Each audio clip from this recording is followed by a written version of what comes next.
Então, boa tarde a todas e a todos.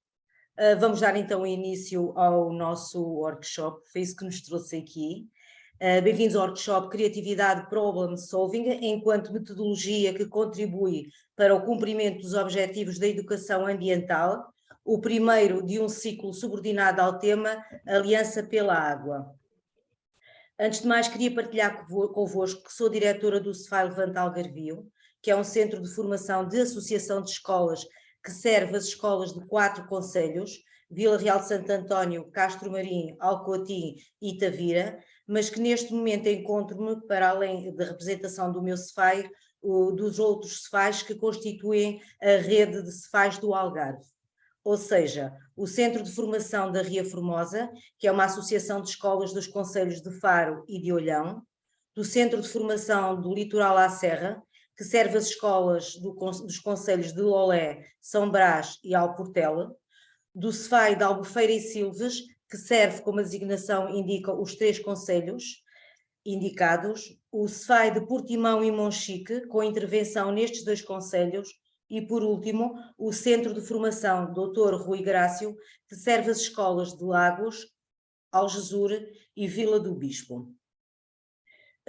Porque é um trabalho em rede, porque é cada vez mais difícil nos nossos dias, nos dias que correm, o trabalho se não for em rede e se não existirem verdadeiras parcerias. E estamos aqui hoje porque um dos nossos parceiros, a APA, que é a Agência Portuguesa do Ambiente, na pessoa da engenheira Paula Vaz, partilhou, numa das várias reuniões que nós temos ao longo do ano, uma preocupação e desafiou-nos para a sensibilização da comunidade educativa para a escassez de um bem essencial, a água.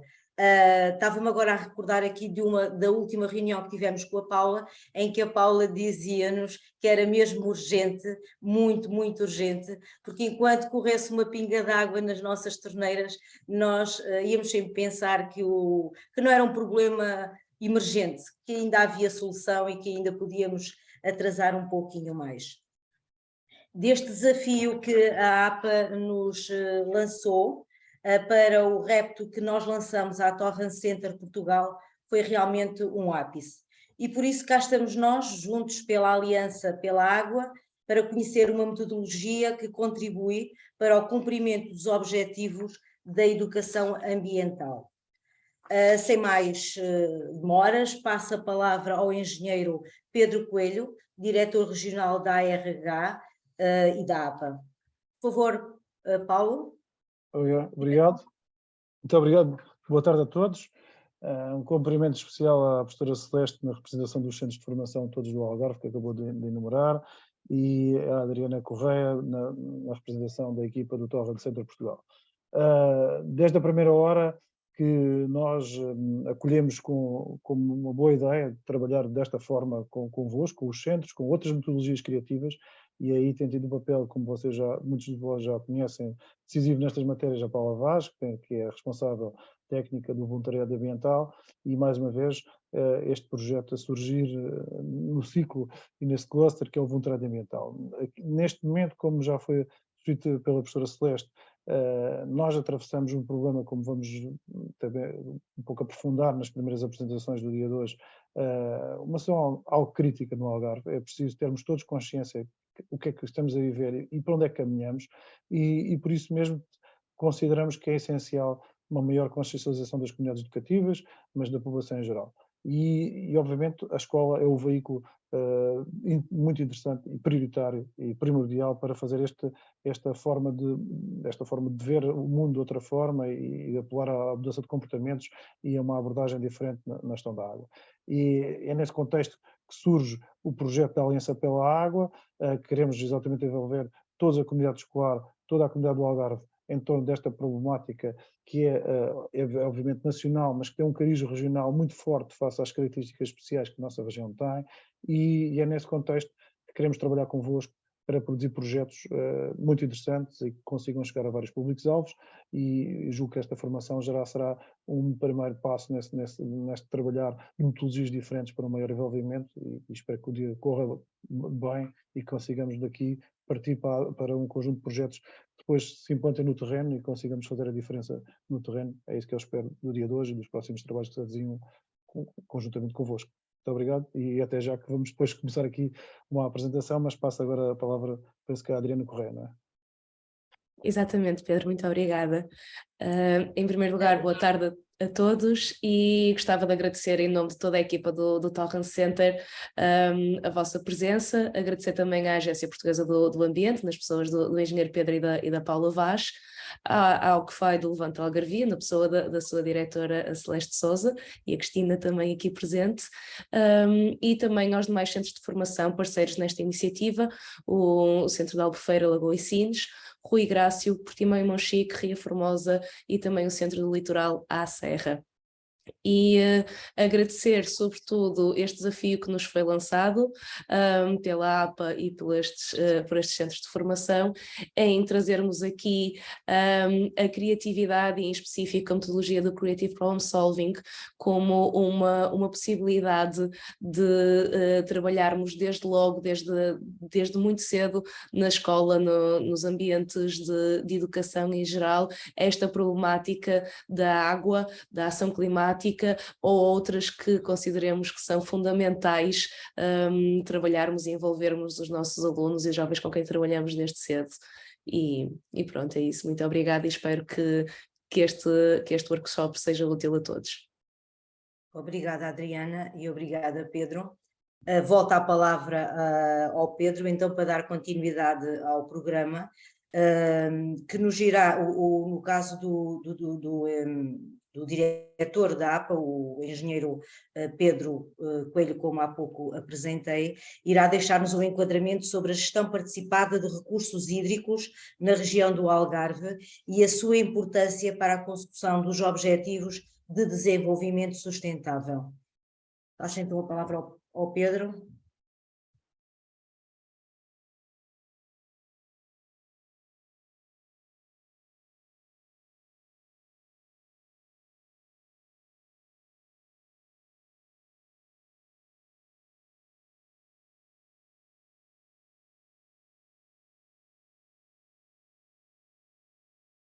Estava sem som, peço desculpa. Estão a visualizar a apresentação, não é? Julgo que sim. Sim, estamos sim, Pedro. Exatamente.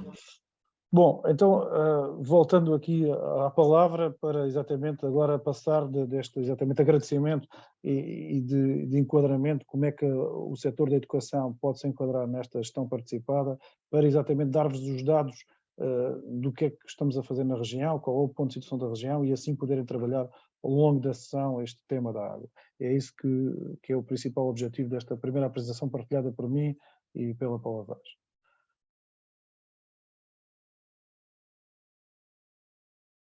Vamos aqui falar exatamente desta parte do enquadramento das disponibilidades hídricas superficiais e subterrâneas, do Plano Regional de Eficiência Hídrica, dos investimentos que estamos a fazer dentro do PRR, mas que também já fizemos do PES, isto é, tudo o que a região está a fazer em entidades públicas na gestão do recurso, mas obviamente terminando com o projeto de voluntariado ambiental e esta aliança pela água e todo o cluster ligado à educação, à sensibilização e à ciência cidadã, em que consideramos que é uma peça fundamental para conseguir, de alguma forma, aglutinar todas estas medidas que estamos a fazer de caráter infraestrutural e não infraestrutural ao nível da gestão, mas é preciso ir também para a questão educacional e para a questão dos comportamentos.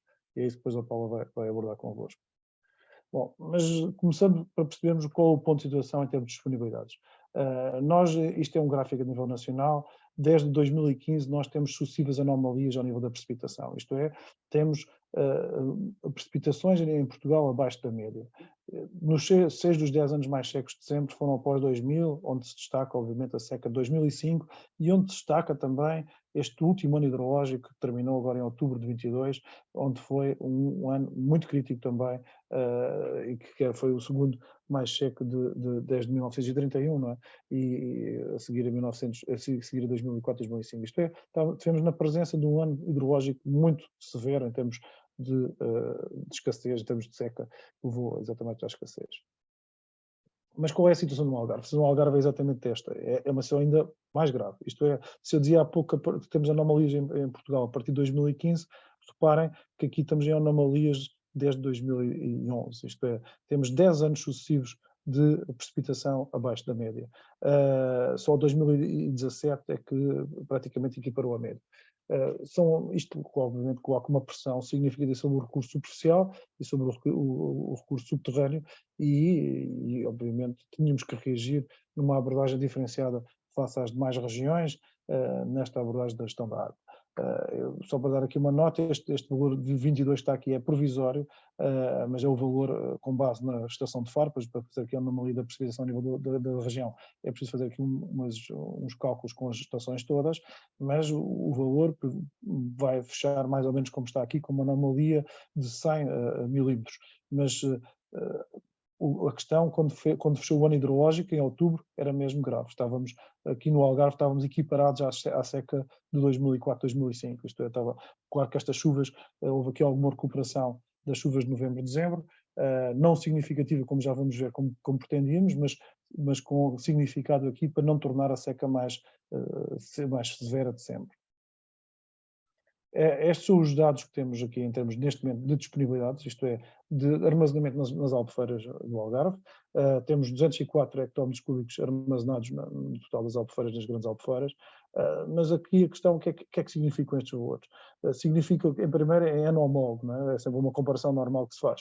E neste momento, só houve estas chuvas com significado de dezembro, dá para perceber que não foram ainda com tanto significado assim, porque temos com menos 14 hectómetros que no ano anterior. Estamos com menos 7% que o ano anterior, na mesma data. Mas claro que houve recuperação, uma recuperação que é o valor que tem em baixo de 56 hectómetros, mais 38% que tínhamos quando fechamos o ano hidrológico a 30 de setembro. Não é? Obviamente há aqui uma recuperação, estamos ainda no período que pode recuperar, é o período das chuvas, mas sabemos também de experiência empírica e que está demonstrado nos dados todos que nos apontam, que teremos numa época, nesta altura, que tradicionalmente tem vindo a chover menos nestas últimas 2 décadas, este período agora, quando começa a fazer estas temperaturas frias, e vamos ter que esperar pela outra vez quando as temperaturas começarem a aquecer, digamos na transição inverno-primavera, março, abril, quando começa normalmente há novamente precipitação, mas a precipitação pode não ser intensa e podemos continuar com estes déficits sucessivos, como podem ver aqui no gráfico preto, que é o gráfico das albufeiras totais, onde há aqui um decréscimo que está a acentuar-se desde 2018, depois já há aqui um pico que volta a recuperar em 2021, mas novamente sempre a descer. Isto é, estamos exatamente num decréscimo de escoamento superficial que é armazenado nas albufeiras. Este é o ponto de situação em que temos nas albufeiras do Algarve. Temos, obviamente, decorrendo destas chuvas que já referi de dezembro, maior recuperação a sotavento, na barragem do Leite e do Lixo, já a superar os 50%, a barragem do Funcho, como esteve em repouso durante grande parte dos anos, que ainda tem aqui algum volume e também já encaixou, mas ainda muito pouco, mas depois, à medida que caminhamos para Barlavento, nomeadamente o de Loca, e em particular a Bravura, a questão agrava-se. A Bravura é de todo a albufeira com a origem da água com mais problemas na região, já foi o ano passado, e a vizinha que este ano será exatamente igual, temos menos água que temos em data homóloga, e não vamos ter água para assegurar todos os usos, isto é, o abastecimento público, o golfe, o turismo e a agricultura. O ano passado a albufeira ficou reservada apenas para o consumo humano, e este ano tudo aponta que assim será novamente. Obviamente que isto, em termos de questões económicas destes 2 setores, tem impacto significativo, porque ficam impedidos de regar. E por isso é uma nota importante já esta questão deste déficit que está aqui a acontecer na Bravura e o que é que está a impactar a região do Algarve, naquele subsetor do Algarve, porque a barragem exatamente abastece os concelhos de Algesur, Vila do Bispo e Lagos. Mas voltando aqui aos números, para percebermos como esta realidade é impactante na região do Algarve, temos decréscimos entre os 20% e os 30%. Isto é, nós no Algarve temos 2 regiões hidrográficas, a região 8, que é desde o Barlavento, Sagres, digamos, até à zona litoral de Tavira, a zona serrana de Tavira, Lalega, Castro Marim e Alcotim drena para o Guadiana, não é? Digamos, RH7, mas só para ficarem com estes valores, estamos a falar nesta gama dos 20%, 30% em termos de redução nos últimos 20 anos, e isto são dados de um estudo que fizemos agora para suportar os novos planos de gestão da região hidrográfica. Mas o que é que se avizinha em termos de alterações climáticas? Exatamente uma redução da mesma ordem de grandeza. Temos aqui os dois cenários climáticos, o RCP 4.5 e o RCP 8.5. São os dois cenários que normalmente utilizam-se nesta cenarização de alterações climáticas e vemos aqui reduções na casa dos 10% a 20%. Aqui o RPC 8.5 é sempre o mais pessimista, com questões de 70 a 2100, com a casa dos 35%, mas estão a ver, grosso modo, estamos a falar entre 10%, 20%, 10%, 30%. Significa que esta evolução de redução que estamos a mostrar de forma já evidente, com dados históricos, vai permanecer e vamos sempre ter menos água. O que é que está a acontecer nos aquíferos, nas águas subterrâneas? Uma descida dos níveis, estamos a chegar a níveis mínimos, foram históricos, estas descidas que temos, os mínimos históricos, tanto nesta à direita, à esquerda, digo, temos o Crença Silves, com a atingir mínimos históricos, o maior aquífero do Algarve, e depois aqui outros dois aquíferos também importantes, a Barlavento, na zona de Portimão e de Lagos, que exatamente fazem resiliência a esta diminuição de águas superficiais na bravura, e por isso, como bem, temos algum conforto, mas temos que ter atenção aos mínimos históricos e à recuperação que poderá ocorrer ou não ocorrer do aquífero, e é uma matéria que nos preocupa e que estamos em monitorização e vigilância permanente.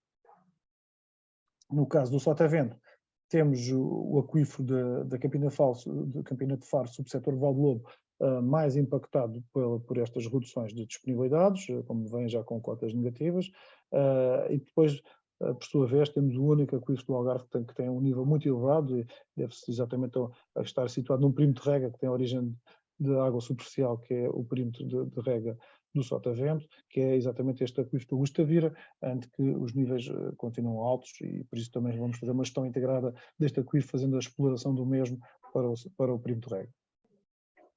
Mas face a este cenário, que já se traçava em 2020, o que é que se fez? Fez-se um plano regional de eficiência hídrica, com o conjunto de todas as entidades, as Águas do Algarve, a AMAL, digamos, representando o setor urbano, mas o setor agrícola bem representado pela DEGADRE, que é a Autoridade de Regadio, que fez a coordenação bicéfala connosco, mas também a Direção Regional da Agricultura, os regantes, as 3 associações de regantes do Algarve, a Confederação Nacional de Indústria do Golfo, a RTA, todo, digamos, o conjunto de entidades que representam os grandes utilizadores. Fizemos exatamente uma avaliação das disponibilidades na altura, uma avaliação dos consumos e uma cenarização que conduziu-nos a um conjunto de medidas no âmbito deste plano.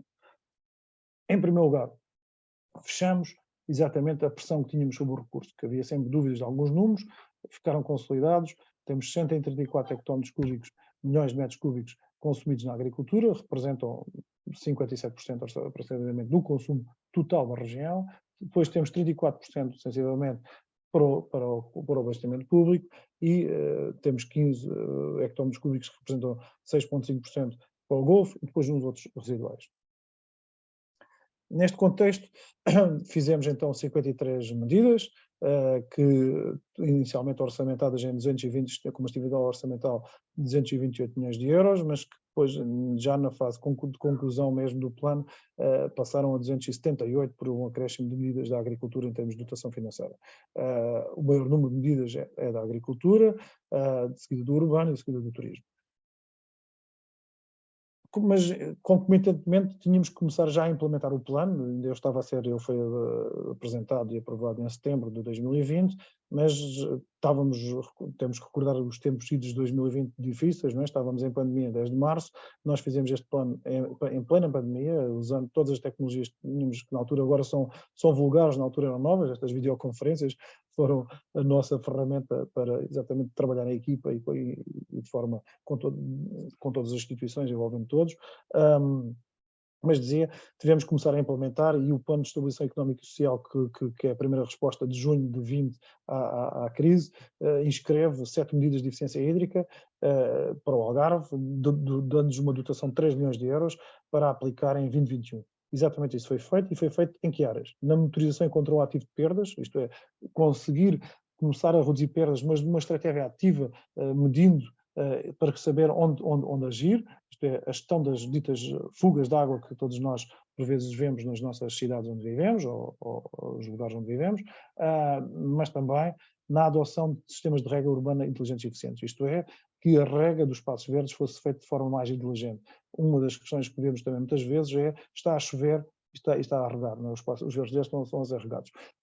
E exatamente quisemos promover uma mudança de tecnologias, com sondas, com capacidade de desligar os sistemas quando chove, e isso foi um projeto que teve grande adesão dos municípios, quase todos os municípios fizeram projetos nesta área, e sem além daqui em particular Lagos, como foi um dos primeiros projetos a ficar concluído e de grande interesse e que já deram saltos significativos, posso dizer, num ano houve poupanças de 30% ao nível da rega dos espaços verdes com a introdução deste sistema. O que é que isto representou? Representou 1 hectómetro cúbico de poupança, representou um investimento de 3,13 milhões de investimento total, porque depois houve comparticipação dos municípios neste processo. O nosso investimento a nível do Estado foi de 2,5, mas majorado com os municípios chegou aos 3,13. 58 projetos que tiveram grande interesse e foram a primeira alavanca já no território, estão todos implementados, exceção de 1 ou 2 que tiveram problemas na contratação pública e estão nesta fase agora de finalização da sua implementação, mas que já se vê, como disse, os resultados. Passando para acelerar aqui ao PRR, o que é que temos aqui, que também é muito falado ao nível nacional, e temos que também destacar a nossa componente do PRR. O PRR do Algarve, que é o Plano Regional de Eficiência Hídrica, que tem o mesmo nome, foi um instrumento financeiro que veio alavancar parte do plano. É uma questão singular que nós temos. Nós temos 200 milhões, temos um plano que é regionalizado, não há muitos destes projetos regionalizados como este é só para o Algarve, 200 milhões atribuídos no PRR, para trabalhar estas 6 medidas. Estas 6 medidas. Temos umas medidas, um conjunto de medidas para a redução de perdas na água no setor urbano, geridos pela AMAL em conjuntamente connosco numa estrutura de missão criada pelo efeito, numa estrutura de gestão, onde os municípios vão concorrer por via de avisos para projetos de redução de perdas, fazendo a parte de monitorização, as tais ditas zonas de missão e controle, mas passando depois para a reparação de irregularidades. Bom, tenho que ver aqui. E para a reabilitação, e dizia que com uma poupança de 2 hectómetros cúbicos. Depois temos, obviamente, uma medida importante, como vimos, é o setor que mais consome, a agricultura. A redução de perdas também na agricultura é uma realidade, vai ser feita uma posteriorização do perímetro de rega do Alvor, e investimentos de melhoria da gestão da água no Sotavento, no perímetro de rega do Sotavento, e também do Silves Arado Portimão, o perímetro do Arado. Temos uma poupança expectável de 5 hectómetros cúbicos, é isto que queremos atingir, é a nossa meta. E temos também medidas ao nível do regadio privado, que tem muita importância, como vimos num slide anterior, representa 84% da nossa agricultura, é regadio particular assente em águas subterrâneas, e temos que ter então também medidas dirigidas para aí, temos exatamente avisos, já um aviso que foi publicado, vai ser revisto para tornar-se mais atrativo, e durante este trimestre será lançado novo aviso no âmbito dos 4 milhões de euros atribuídos a essa área do regadio privado.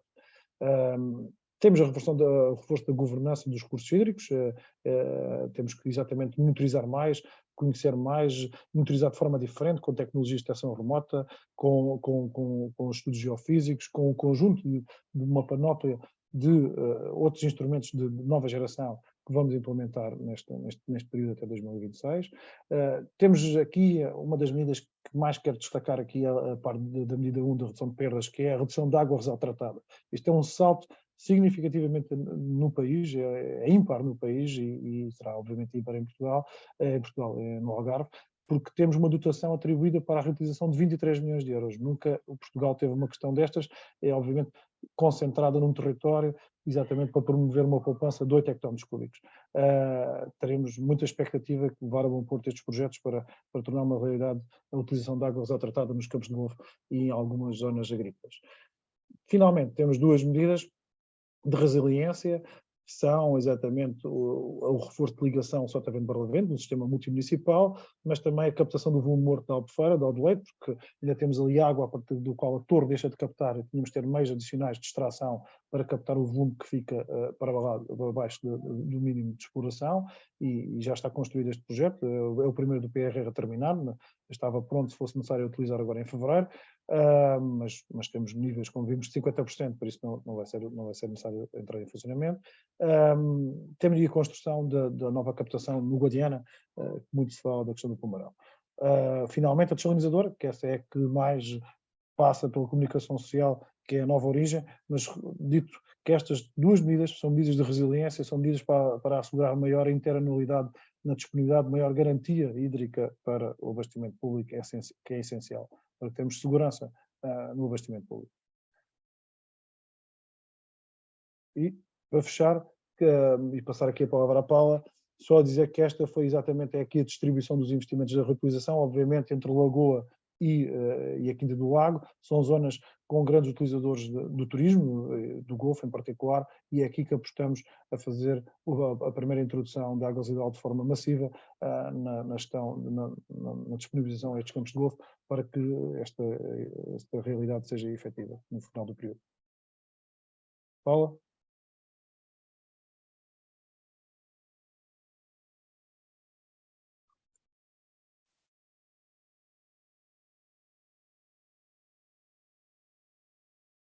Paula? Bom, agora a Paula deve estar aí a projetar o seu... vai continuar com a apresentação, exatamente agora direcionando para esta componente, obviamente, mais de sensibilização, educação, de monitorização de Peço desculpa, estava aqui com um ciência pequeno... cidadã. Sim, sim. E deixando os desafios para trabalhar convosco, não é? Depois a Paula termina com os desafios, como é que podemos sair desta componente técnica do que estamos a fazer. Penso que já estão a ver os slides. Para o setor da educação. Obrigada, Pedro. Isto está um bocado lento. Estão a ouvir-me bem? Sim, sim. Fala perfeitamente, Paula. Perfeito. Então, ora bem, cá estamos nós, mais uma sessão. Esta é uma das primeiras da Aliança pela Água. Vamos, no final da comunicação, dou outras notícias. Obrigada a todos por estarem. Aquilo que eu tinha pensado falar na sequência da informação muito importante que o Pedro passou, que é isso que precisamos que todos tenham noção, como ele diz, que a seca no Algarve é uma doença crónica, não é uma doença aguda, e agora já ninguém fala na seca, porque já não há seca no resto do país, mas nós temos que ter isto sempre em conta, não é? Portanto, basicamente, estes são os temas, alguns dos aspectos que irei falar. Ok. ODS, Objetivos de Desenvolvimento Sustentável, toda a gente sabe, do global ao local, obviamente são uma visão comum para a humanidade, para a nossa casa comum, preocupa-se com muitos P's, pessoas, planeta, prosperidade, parcerias, paz, portanto o ambiente não é uma caixinha, ou a água não é uma caixinha fechada, tudo está ligado, portanto temos que olhar para estas problemáticas de uma maneira mais transversal, complementar, todas as palavras bonitas que gostamos que podemos usar, não é? Com sinergias, que temos que trabalhar em sinergia. Tenho aqui um link odslocal.pt, onde se pode ver a evolução destes ODS a nível local, por concelho. Portanto, até é uma plataforma que é recente, de um ano, em que para cada um dos ODS, desde o primeiro, de erradicar a pobreza, ao último das parcerias, cada concelho, a nível nacional, põe ou mostra a sua performance, digamos assim. E acho que é muito importante os cidadãos, as comunidades escolares ficarem a saber como é que está o seu concelho, onde está, o que é que está a acontecer. Porque às vezes, para grande surpresa, eles não fazem nada, os malandros. Não, muitos fazem. E há muito trabalho a ser feito. Isto em contraponto, nós temos objetivos globais que são ótimos, ou a maior parte deles serão ótimos, isto é subjetivo também. E o que é que nós temos em contracorrente? Nós que estamos então na educação ambiental há tanto tempo, ou na educação, em que vemos que a nível da teoria há tudo para caminhar em direção a um bem comum, não é? A conservar os valores naturais, a saúde, tudo o que o ODS Portanto, termos uma qualidade de vida hoje sem comprometer a qualidade de vida do futuro, que é, ao fim e ao cabo, o desenvolvimento sustentável, um grande chavão, mas que temos que correr para ele, senão não, é uma questão de sobrevivência. E o que vemos, por exemplo, no ano passado, é que Portugal, se todos os cidadãos do mundo vivessem como vivem os cidadãos portugueses, no dia 7 de maio do ano passado, 2022, Portugal tinha esgotado os recursos naturais do planeta, ou seja, seriam precisos cerca de 2,5 planetas, e nós sabemos que este só é o único planeta, não é? Como às vezes se diz, não há plano B, não é? Este é o nosso planeta, esta é a nossa Terra,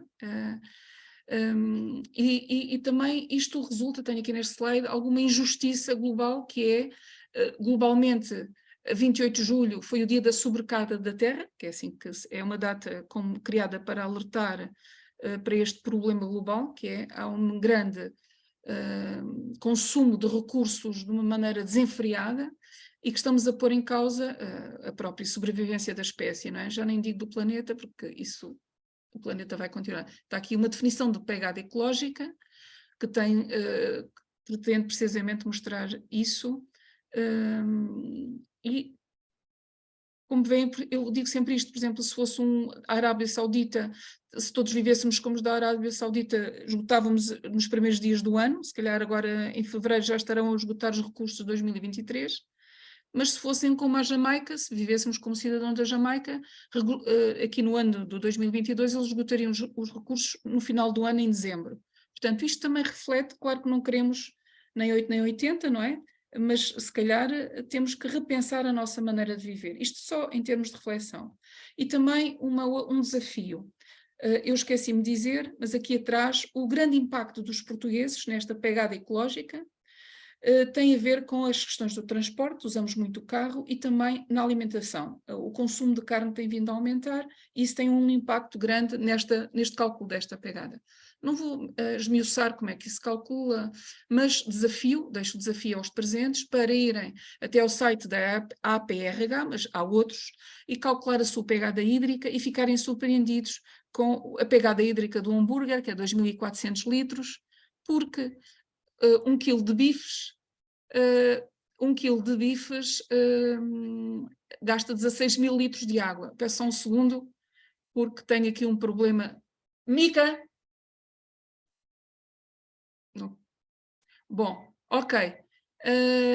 1 litro de leite, 1.000 litros de água. Estão a ver a mensagem base: 1 quilo de arroz, 3.000 litros de água, 1 quilo de milho, enfim. E eu gosto tanto de cafezinho, um café, 140 litros de água. Porque, obrigada. E tudo isto com base de reflexão para um ODS, que é o Objetivo Global 6, que pretende chamar a atenção e conseguir garantir a disponibilidade de água e saneamento para todos. Aquilo que muitas vezes nós em Portugal temos como garantido, no resto do mundo não é de todo, e é a origem de muitos problemas de saúde, mas aqui aquilo que eu gostava de chamar, no que toca à região do Algarve, pretende-se precisamente com esta gestão sustentável da água, porque na realidade nós estamos a ver que estas alterações climáticas, efetivamente, em primeira análise, é uma crise da água, e nós no Algarve vivemos essa crise. Porque apesar de tudo o que nos possa parecer que é improvável que nos aconteça desastres desta dimensão, como aconteceu no Mar do Aral, aquilo que era improvável no início da exploração desta superfície de água doce do mundo que existia no antigo Cazaquistão, na antiga União Soviética, quero dizer, no Cazaquistão, o que aconteceu foi isto que se está a ver aqui. Para além dos problemas que se fizerem, eu tenho aqui um link para, se fizerem a pesquisa da National Geographic, que passa a publicidade, percebe-se os problemas que viram daqui, tudo porque se resolveu numa determinada altura da década de 60, fazer uma grande área de produção de algodão para produzir t-shirts, muitas t-shirts, como eu às vezes digo, quantas t-shirts precisamos para ser felizes, ou outro qualquer produto de algodão, que conseguiu esgotar um recurso que parecia infindável, que era um mar. Não é infindável. Por isso, daí a importância, como chama as Nações Unidas muita atenção agora e sempre, não é? Que a água tem que estar no coração dos planos de ação. Porque mais do que falar nisso é preciso implementar esses planos de ação e ter gente interessada em discuti-los, em melhorá-los e cidadãos informados. Porque muitas vezes as pessoas, desalinizadora, não sei o quê, mas a questão é, não há água e realmente, eu estou agora a ser um bocado provocadora, mas quantos desalinizadores é que vamos continuar com o mesmo modo de utilização da água? A procura não para de crescer, de que maneira é que vamos fazer esta gestão?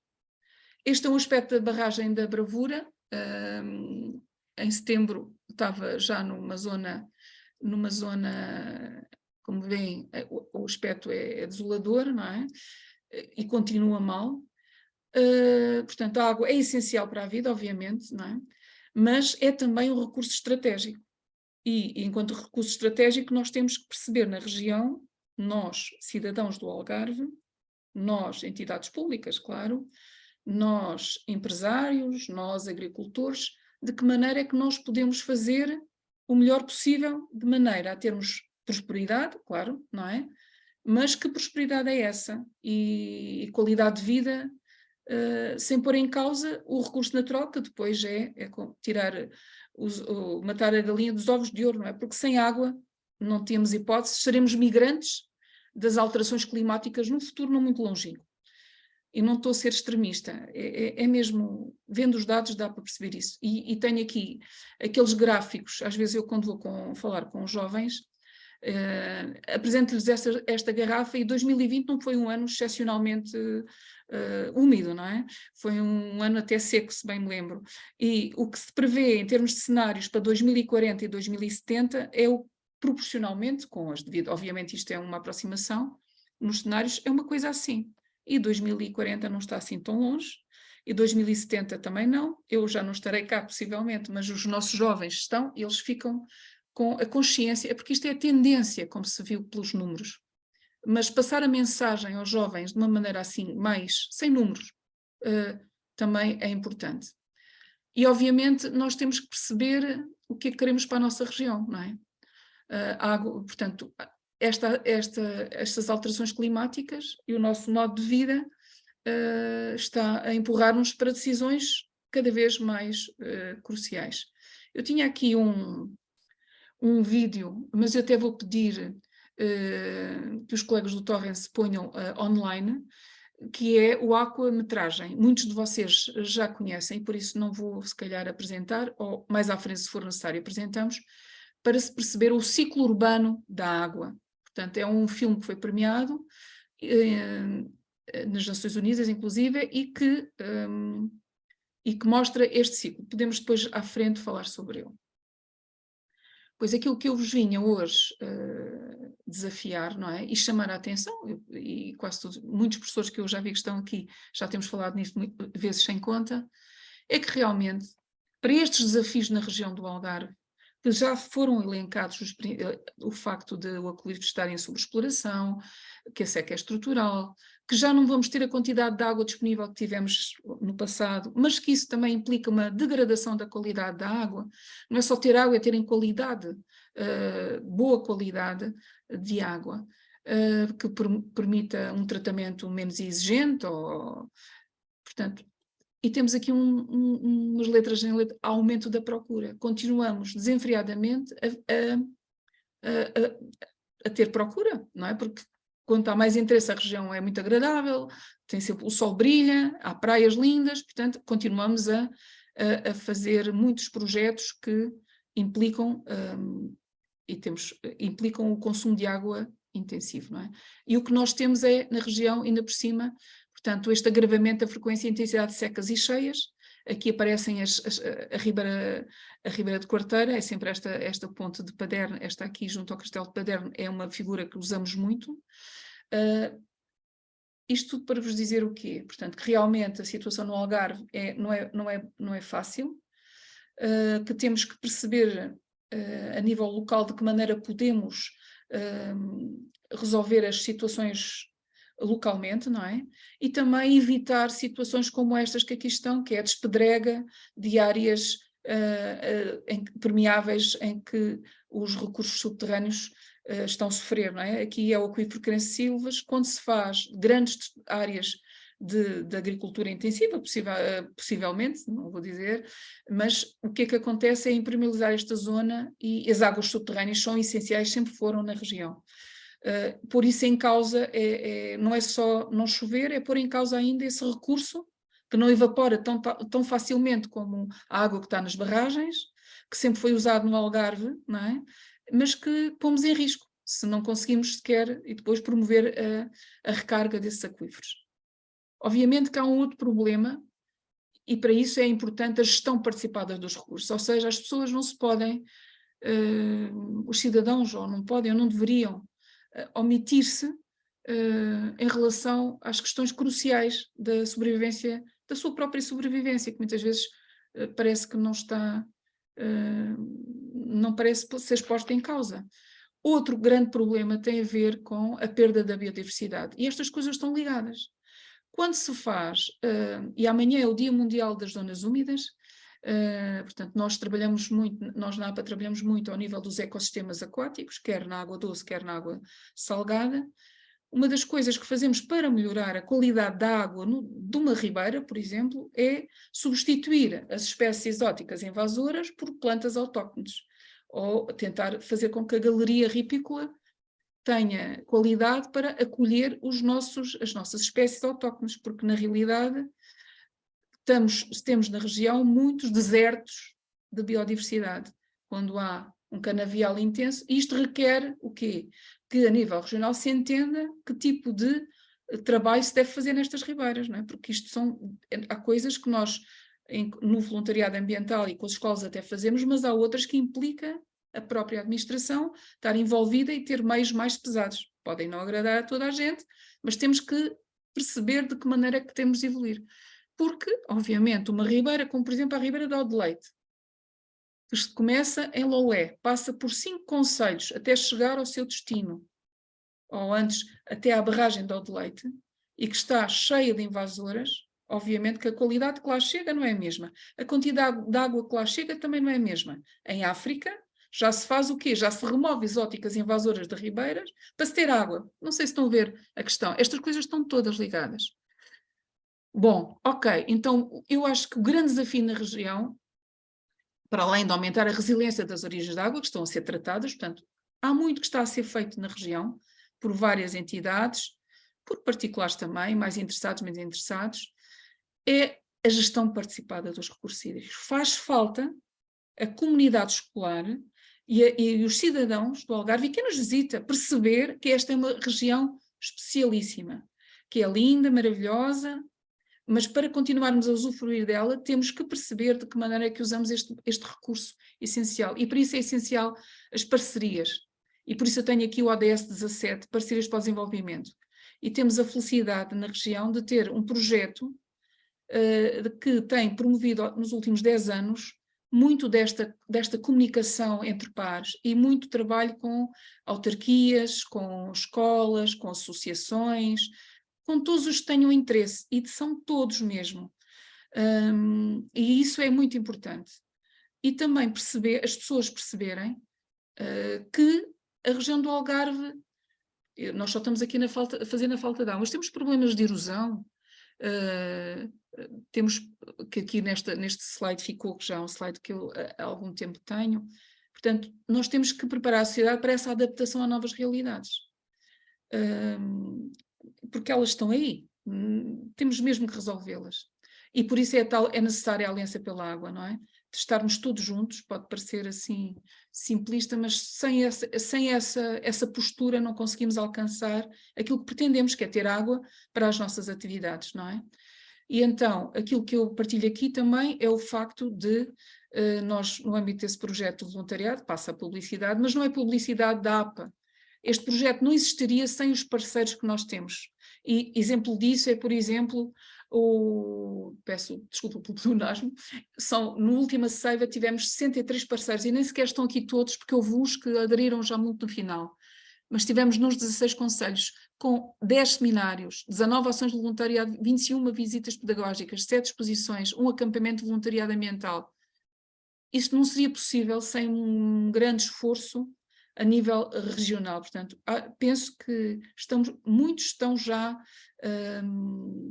sentiram a força de estarmos juntos, de podermos fazer coisas em conjunto para chamar a atenção para as questões que nos preocupam, as questões da biodiversidade, da perda da biodiversidade e do impacto das alterações climáticas, com as suas várias vertentes. E por isso é muito importante comunicar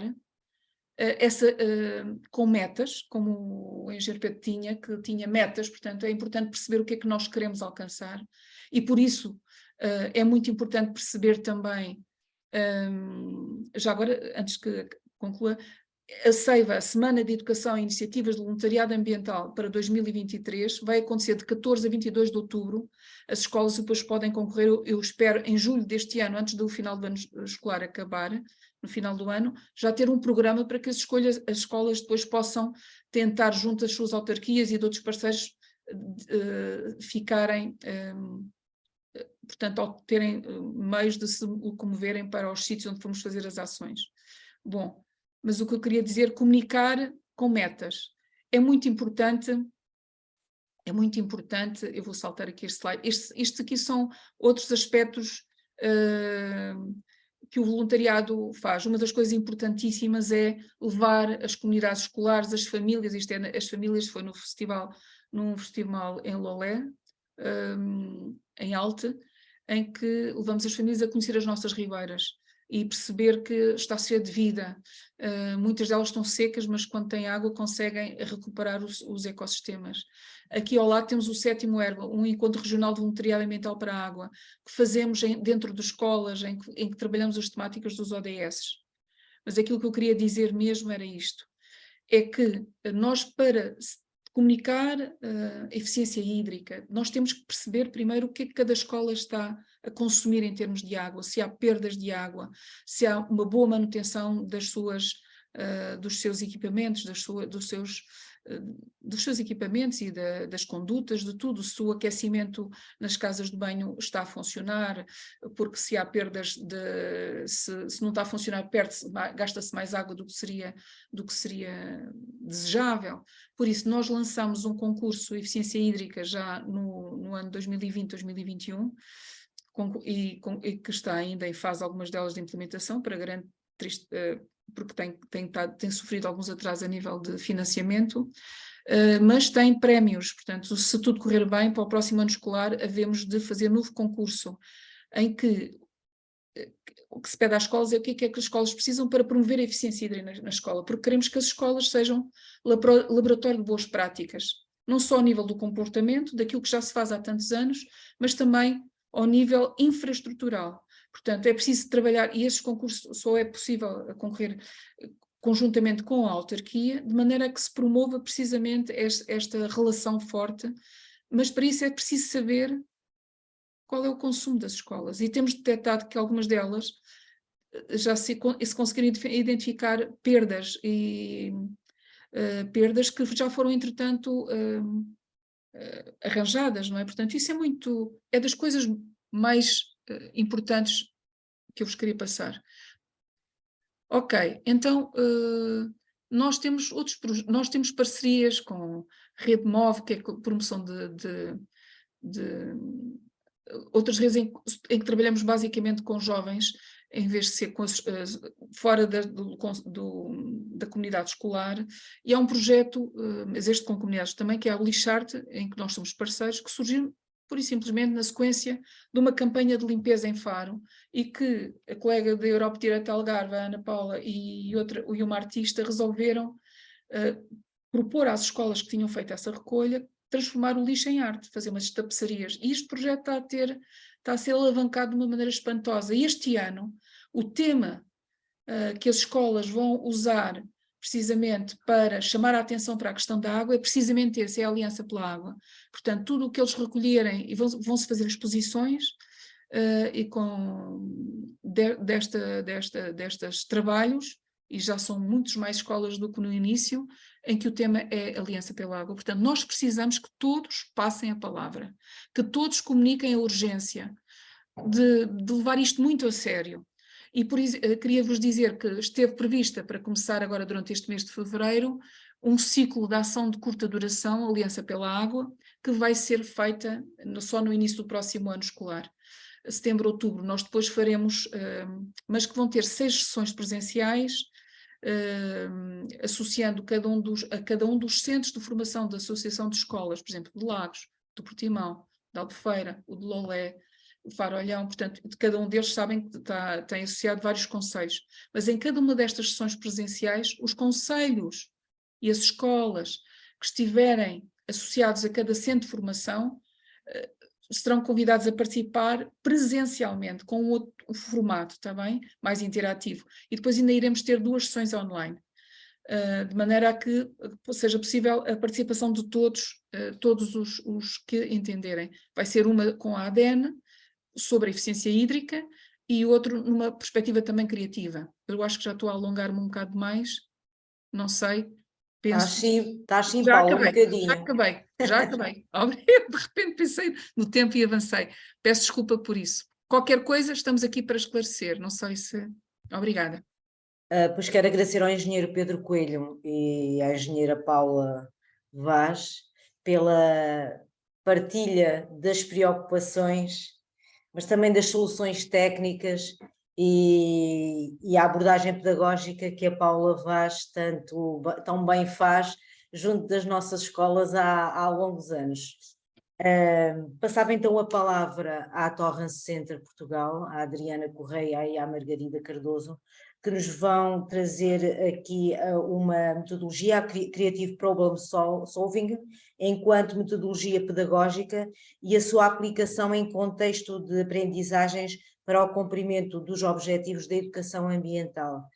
Adriana, Margarida, o palco é vosso. Celeste. Muito obrigada, Celeste. Então vou só partilhar aqui a tela. Ok. Então, como a Paula referiu, e o engenheiro Pedro também, várias vezes, é muito importante, de facto, iniciarmos este diálogo e levarmos este trabalho para dentro das escolas e começarmos desde logo a trabalhar com os nossos alunos a questão de todos os objetivos de desenvolvimento sustentável, não apenas da água e da região específica do Algarve. E, nesse sentido, estamos aqui hoje para vos apresentar a modalidade Eu Sou Criativo. Este é o desafio que vos lançamos, porque esta modalidade permite não só o desenvolvimento de competências tais como o pensamento criativo, o pensamento crítico, a colaboração, a par da aquisição de conhecimento, como também permite-nos explorar os objetivos de desenvolvimento sustentável, aprofundando os temas e os domínios da educação ambiental. E tudo isto com base numa metodologia ativa, diferenciadora e de alto impacto, que é o Creative Problem Solving. E é justamente isso que vos vamos desafiar a fazer aqui hoje. Inicialmente vou apenas apresentar esta modalidade para depois entrarmos numa componente mais prática e experimentarmos mesmo o processo criativo através desta metodologia. Então, para contextualizar, este é um convite para que jovens, desde o pré-escolar até o ensino superior e em qualquer contexto educativo, seja ele formal, não formal, familiar, o que seja, se organizem em equipas que são acompanhadas por um adulto que será o seu mentor e que assim possam resolver um desafio criativo utilizando esta metodologia, Creative Problem Solving, para construir soluções inovadoras e, no final, celebrarem as suas conquistas em mostras e em campeonatos. Portanto, esta modalidade especificamente do Eu Sou Criativo desafia os jovens a que criem ideias para que possam ajudar a construir um mundo mais sustentável, que é justamente por isso que aqui estamos todos hoje. E então, como é que fazemos isto? O primeiro passo é conhecer, porque não há criatividade sem conhecimento, e então para isso vamos explorar os objetivos de desenvolvimento sustentável. De seguida, os jovens são convidados a selecionar um dos ODS com base na investigação que realizaram e identificar nesse Objetivo de Desenvolvimento Sustentável selecionado qual é o problema relevante para o qual vão procurar uma solução criativa e inovadora.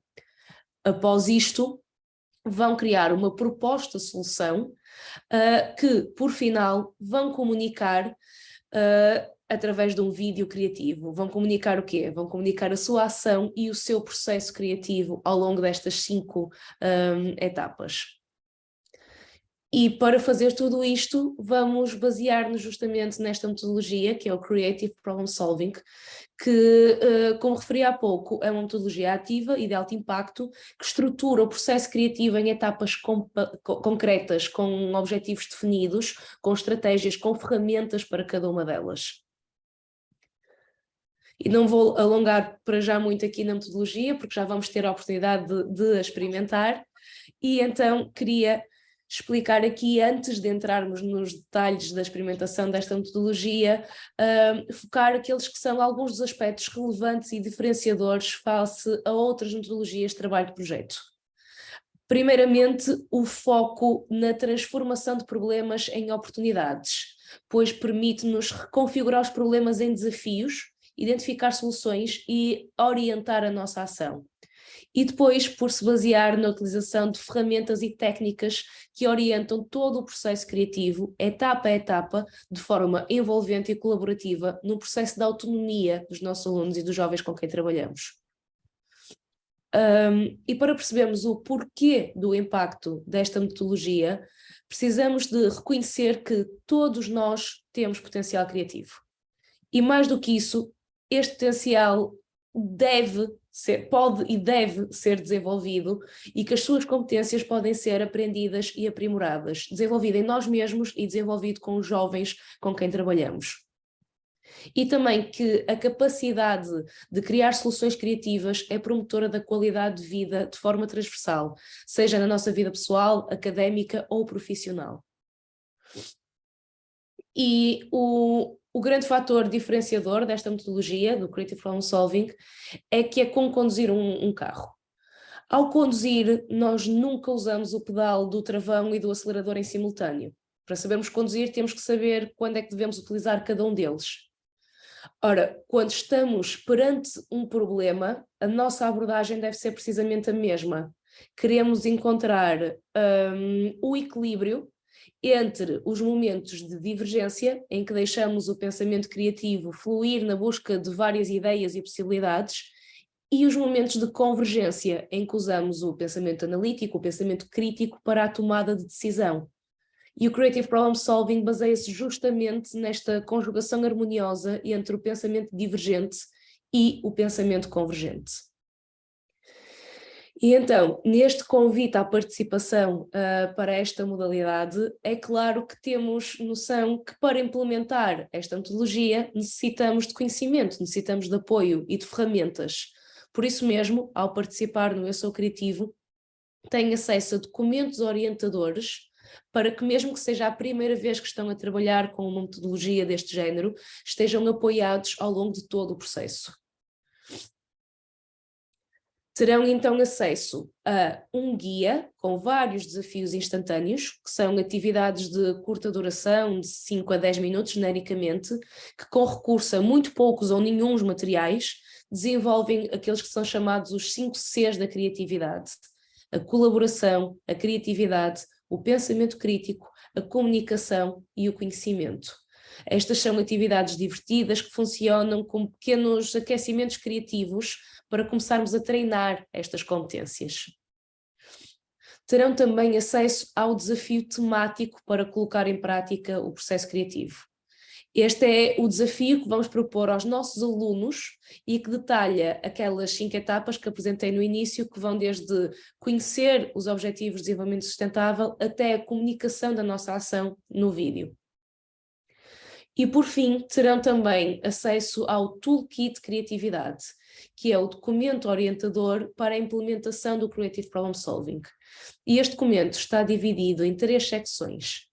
Uma secção conhece, outra desenvolve e a terceira aplica. A secção conhece é onde encontrarão orientações para cada uma das etapas do Creative Problem Solving. Esta secção orienta a ação do mentor em como é que pode promover que os seus alunos naveguem entre cada uma destas etapas, desta metodologia, de forma autónoma. Depois temos a secção Desenvolve, onde encontram estratégias e ferramentas para aplicar em cada uma destas etapas. Portanto, é aqui que encontram as estratégias que promovem o pensamento divergente, o pensamento convergente, orientam a tomada de decisão e todas as etapas do processo criativo.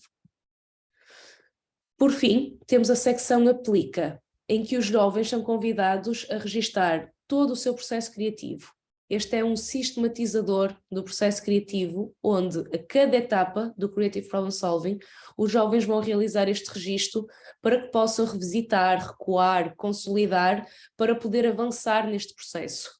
E, sobretudo, para que os jovens possam ter plena consciência do processo que estão a desenvolver, desde a fase da investigação até a criação do seu plano de ação e a comunicação. Tudo isto com o objetivo de que os nossos alunos possam adquirir estas competências conectadas com a criatividade. Portanto, recapitulando, que ao envolverem-se no Eu Sou Criativo, cada um de vocês terá acesso aos desafios, tanto ao desafio temático como aos desafios instantâneos, ao toolkit para orientar a implementação do processo criativo, e terão também a oportunidade de acompanhamento pedagógico e integração na rede Torrance Center, onde terão esta oportunidade de networking com outras mentes inovadoras por todo o país, bem como a oportunidade de participar na final de Criatividade e Inovação e ainda integrar a Mostra Internacional da World Creativity and Innovation Week and Day. Nós, no final deste workshop, iremos deixar no chat um documento com esta apresentação e com instruções de como é que podem ter acesso gratuito a esta modalidade e a todos estes materiais.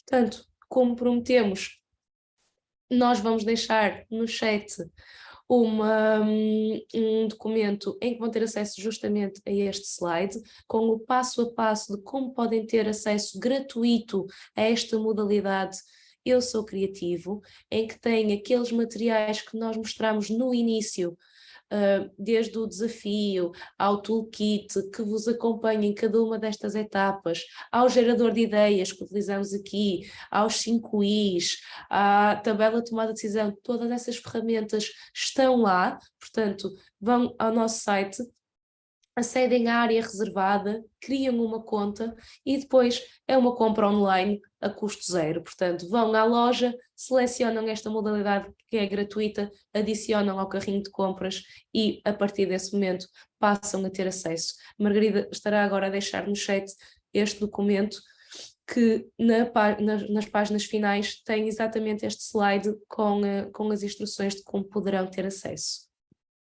Tem também no documento que a Margarida enviou o testemunho de alguns dos participantes que já tiveram experiências com esta metodologia do Creative Problem Solving nas diferentes iniciativas do Torrance Center, quer seja nesta modalidade, quer noutras quaisquer.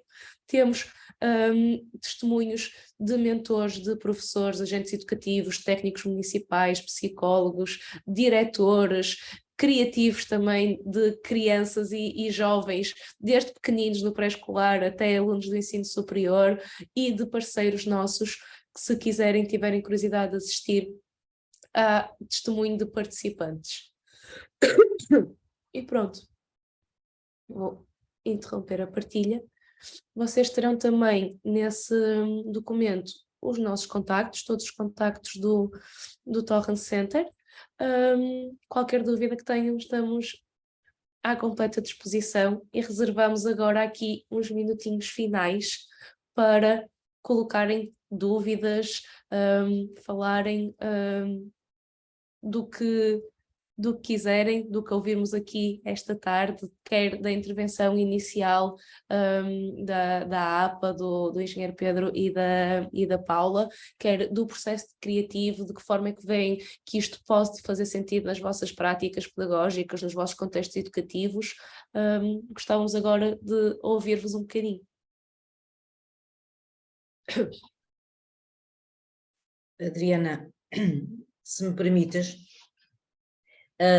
só aqui um pequeno comentário, porque estão aqui colegas do Algarve e pelos vistos também de Mértola, porque há bocado referiste o nome de uma colega que vinha de Mértola, mas dirigir-me concretamente aos colegas que estão associados às escolas do Levante Algarvio e partilhar com eles que, para além desta modalidade que é gratuita para todos, e por isso é que neste encontro trouxemos só esta modalidade, o Levante Algarvio, pela relação que tem com o Torrance Center, pelo trabalho que tem desenvolvido, tem outras modalidades que, não sendo gratuitas na generalidade, são gratuitas para as escolas associadas ao Levante Algarvio, e volto a frisar que são gratuitas para estas escolas pelo trabalho que temos desenvolvido contigo.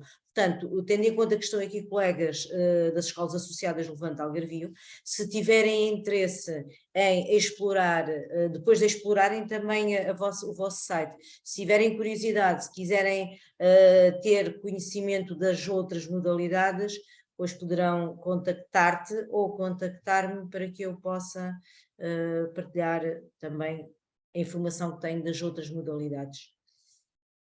Eu acho que foste muito esclarecedora também, tu e a Margarida esclareceram muito bem. Não deverá haver muitas questões assim do processo, mas também está em cima, do momento e, portanto, há que amadurecer a ideia. Eu penso só, Celeste, que havia aqui perguntas do João Mar. Sim, há aqui, e também há aqui algumas perguntas no chat, sim. Sim. Paulo, assim, eu não ia terminar a sessão sem dar a voz ao João. Okay. Eu ia só dizer que, na minha opinião, era, apesar de não haver assim muitas questões depois da tua intervenção e da Margarida, haverá sempre algo que questionar, e também estão no chat, portanto, para mim parecia-me bem que primeiro respondêssemos estas questões da metodologia, que também está mais quente, e depois passarmos então para outras questões que são mais técnicas, que há sem dúvida também no chat pelo menos um dos participantes que colocou algumas questões, eu diria provocações, muito bem-vindas para a APA, mas penso que seria bom esta metodologia. Primeiro as questões pedagógicas e deixarmos depois para terminar a Paula. Entretanto, eu ia dizer ao Pedro Moraes, que é o voluntário da Torrance Center.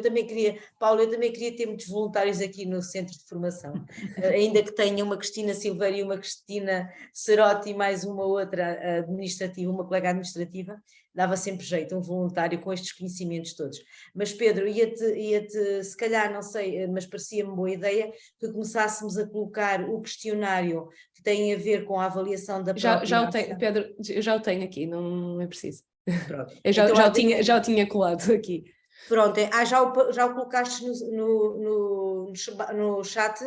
Não, vou colocar agora, estava à espera que tu mencionasses isso. Ok, então pronto, era isso, colocar agora para que possam ir respondendo à medida que também se vai tirando dúvidas, e assim às 7 horas darmos mesmo concluída a sessão. Sim, acabei de colocar no chat um formulário de avaliação e também de presença, porque sendo uma ACD, é preciso termos esta confirmação de presença.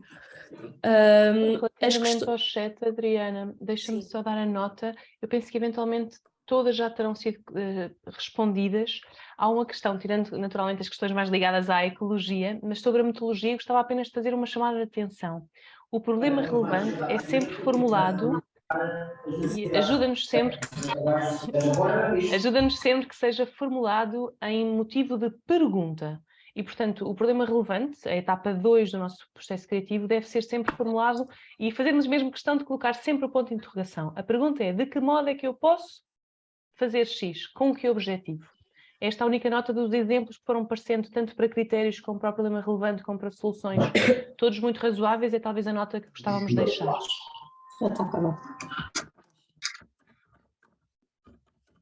De resto, as questões que eu tinha aqui visto só poderão ser de alguns colegas, partilhadas por alguns colegas, tinha a ver com a duração do vídeo. Aqui, ok, obrigada. Tem a ver com a duração do vídeo. Nós pedimos que este vídeo tenha no máximo 60 segundos, e também havia alguém aqui no chat a perguntar se, não sendo da região do Algarve, se pode participar. Sim, esta modalidade está aberta a nível nacional e até internacional, desde que falado em português, desde que percebam português, qualquer pessoa pode participar. Só porque, apesar de já ter sido respondido no chat, isto podiam ser questões comuns a outros colegas. Há também uma outra pergunta que me foi feita em pergunta individual, mas eu penso que poderá ser para todos.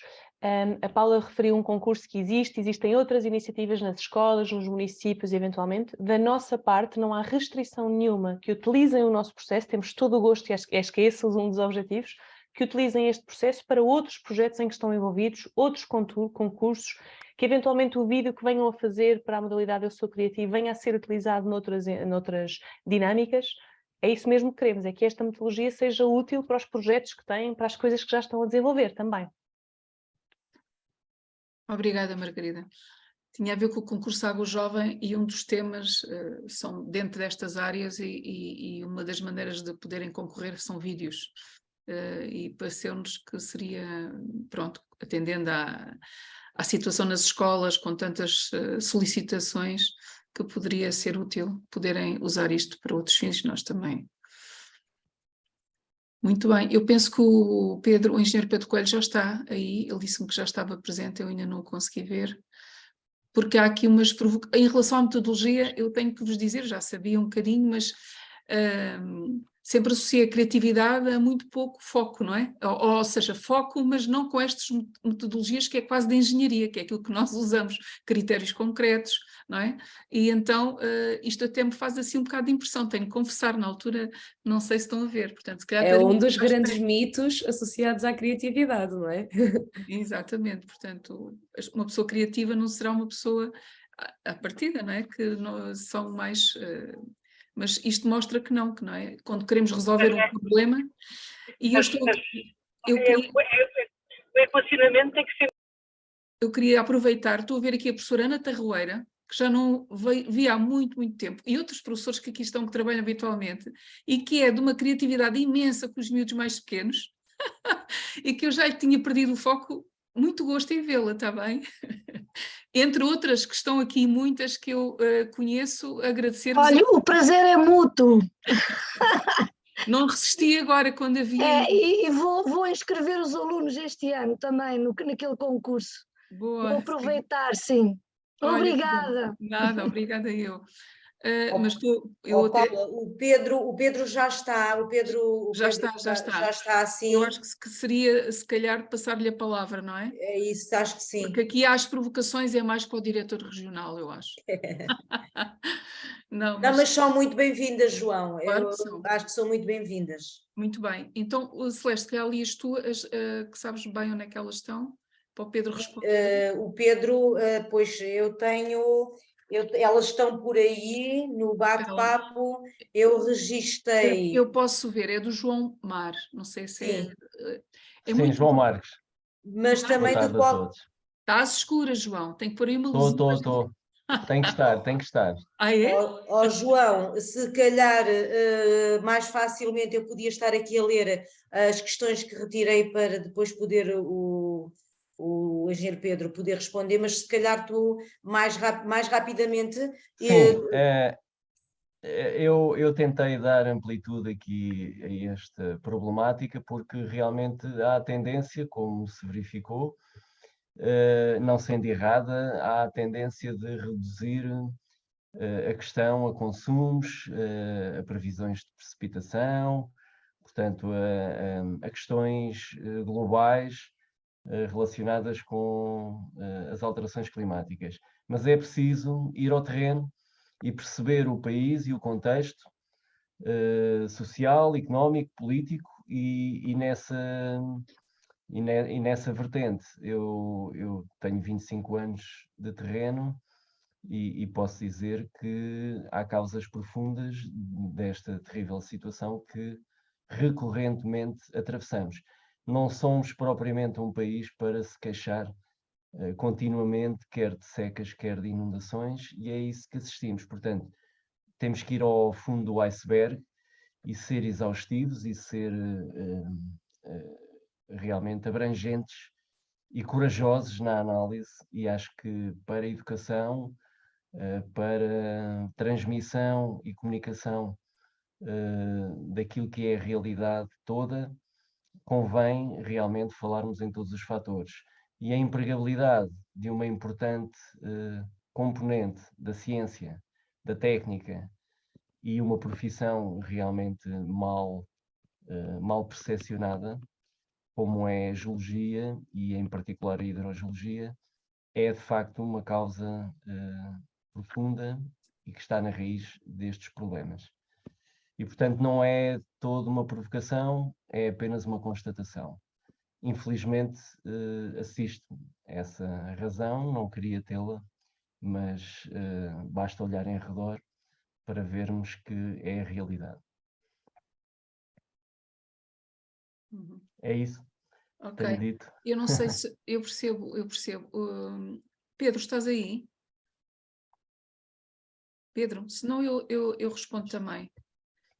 Portanto, O Pedro Coelho está, mas está... Paulo, estou aqui sem câmera, mas posso pôr aqui a câmera. Ok. Mas a questão eu não percebi a pergunta. Se quer que lhe diga, eu estive a ouvir atentamente agora, mas não percebi a pergunta. Mas tem a ver com o É facto... demasiado vaga para eu Não, conseguir mas eu comentar posso fazer a pergunta. Eu pensava que tinha lido.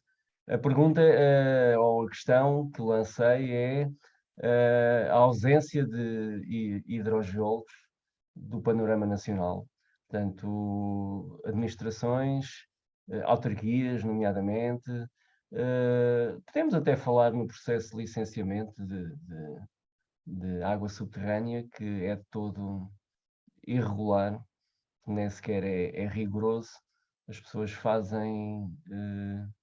têm um técnico, supostamente, que nunca está presente no momento da furação. E, portanto, isto enfim, é o que se pode imaginar, não é? É uma atividade que tem um impacto enorme, é uma atividade que está de facto abandonada e que deveria ter os técnicos que são formados para o efeito e que não estão, e que estão realmente na raiz de todos estes problemas também. Portanto, não é apenas um problema de consumo, não é apenas um problema de eficiência, é também na raiz um problema estrutural de abordagem à política da água e, nomeadamente, à gestão integrada de recursos hídricos superficiais e subterrâneos. Penso que tem a ver muito com os recursos humanos. Eu não posso partilhar essa visão tão catastrófica que está a referir e acho que não podemos a partir de um problema numa árvore classificar a floresta. O que tenho a dizer sobre essa matéria é que partilho de algumas das suas preocupações e reconheço, obviamente, a necessidade de melhorar, mas não é essa a causa. Vamos então tentar algumas questões que considerou e que se calhar para muitos estão distantes do que está a referir. A questão, vou tentar responder a alguns tópicos de resposta que deixou no ar. Primeiro, déficit de hidrogeólogos. É verdade, poderiam existir muito mais, mas felizmente a região do Algarve, ao longo dos anos, beneficiou pelo menos de 2 pessoas de elevada craveira na hidrogeologia no Algarve que permanecem nos serviços. Neste momento, com o PRR, nós reforçamos a componente de hidrogeologia com mais hidrogeólogos. Neste momento temos mais 2 que já ingressaram nos serviços, temos 4 hidrogeólogos neste momento na região, e temos uma rede de monitorização longa com hidrometristas, que era um grupo de 6. É verdade também que as reformas levou que agora neste momento só temos 2, mas continuamos a procurar reforçar e o PRR vai nos permitir exatamente reforçar nesse domínio. Isto é, as águas subterrâneas nunca tiveram abandanadas no conhecimento na região, e eu falo agora só na região, porque a região é muito dependente de águas subterrâneas, tem uma forte importância nas águas subterrâneas. Se é preciso mais recursos para aumentar a fiscalização, se é ter mais recursos para monitorizar, é necessário.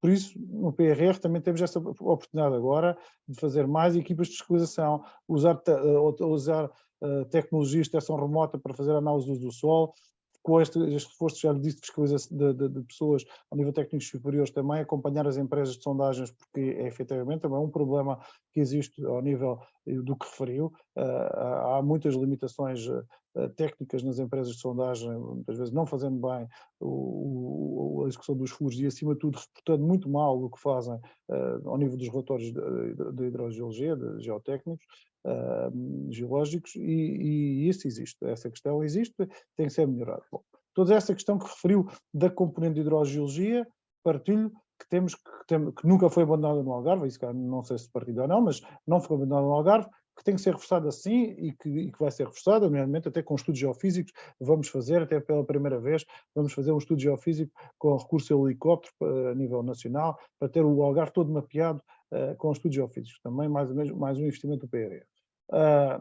Agora, se essa questão leva a que tenhamos o problema hoje, não leva. É que eu não percebo como é que consegue saltar de um patamar para o outro. Isto é, nós temos claramente, nós temos uma rede de motorização muito fiável quando qualquer país, e já temos em vários fóruns internacionais, olham para os nossos dados, ficam impressionados com as nossas séries de 30 e 40 anos sucessivas, com séries longas, como caracteriza quando estamos a trabalhar em alterações climáticas.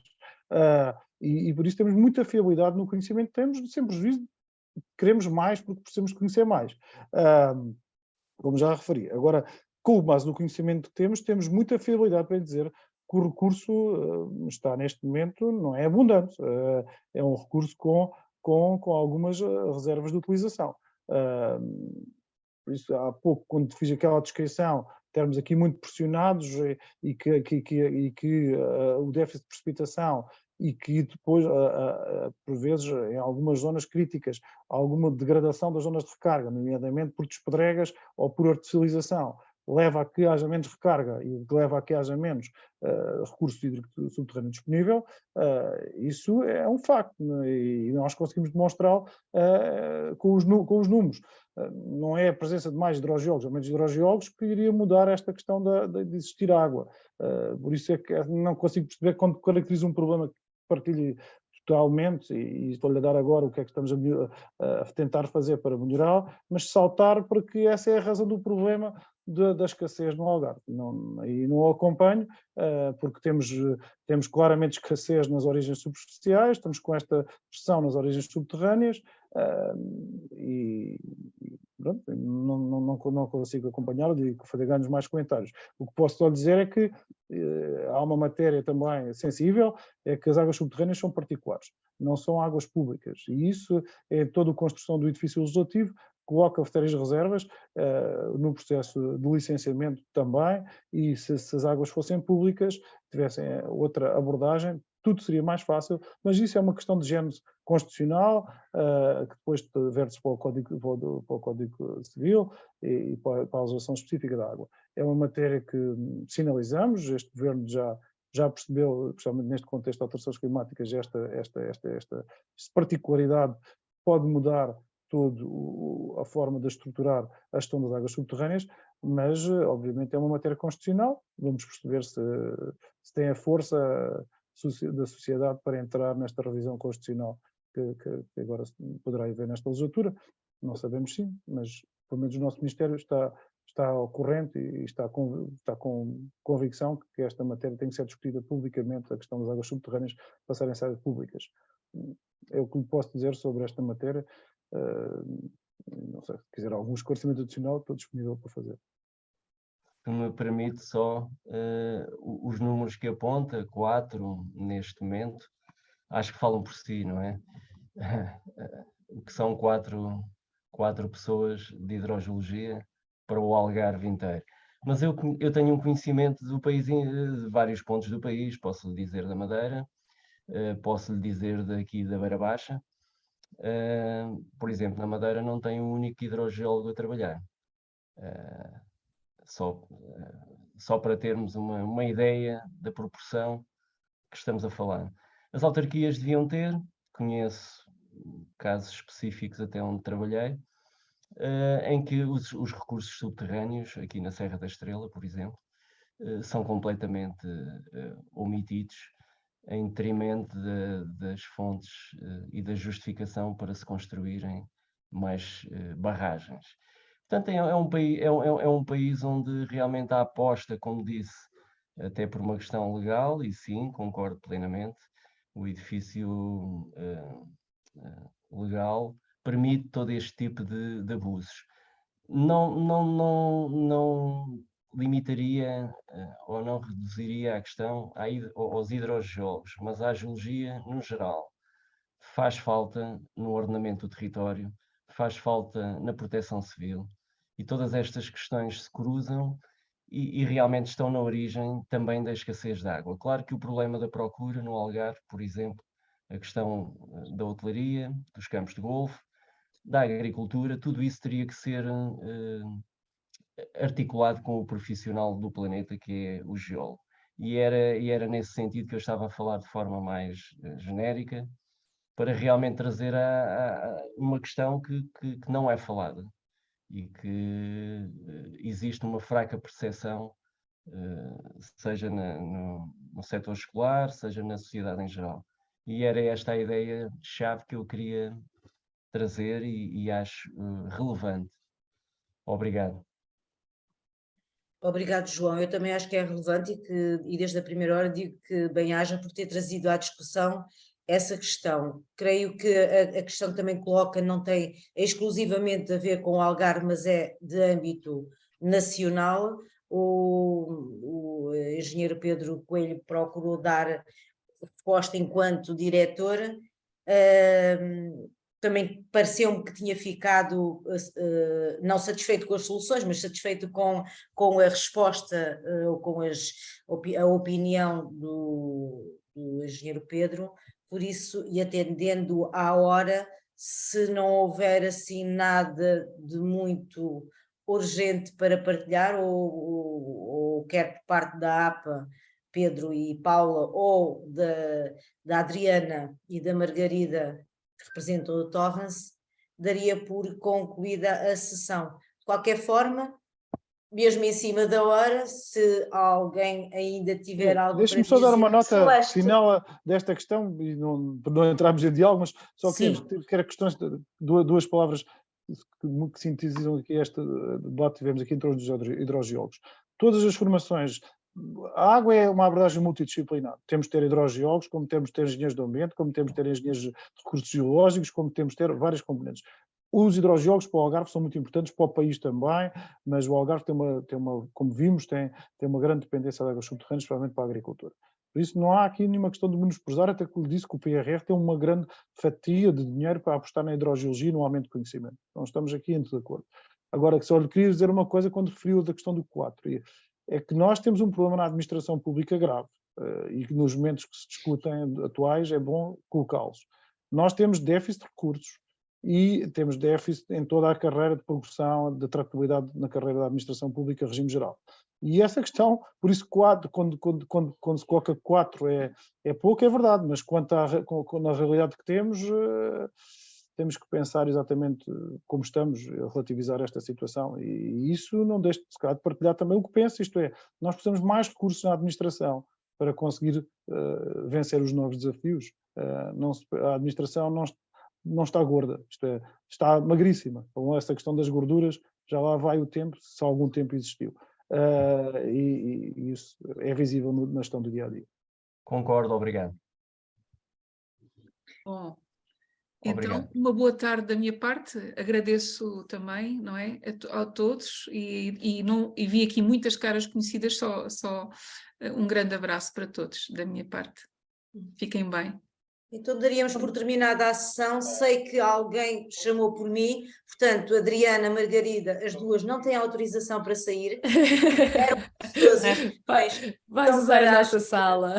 É isso. Convido a todos, mas isto também será divulgado, a estarem connosco no próximo ano, no ciclo que há pouco a Paula falava, da Aliança pela Água, que também, como ela disse, era para ser ainda este ano, mas atendendo a alguns problemas de logística, ficou para o próximo ano. Portanto, convido-vos a estarem atentos para o próximo ano e um resto de boa tarde, bom descanso. Amanhã estamos todos fortes. Obrigada a todos. Muito obrigado. Boa tarde. Obrigada, bem-aja. Obrigada.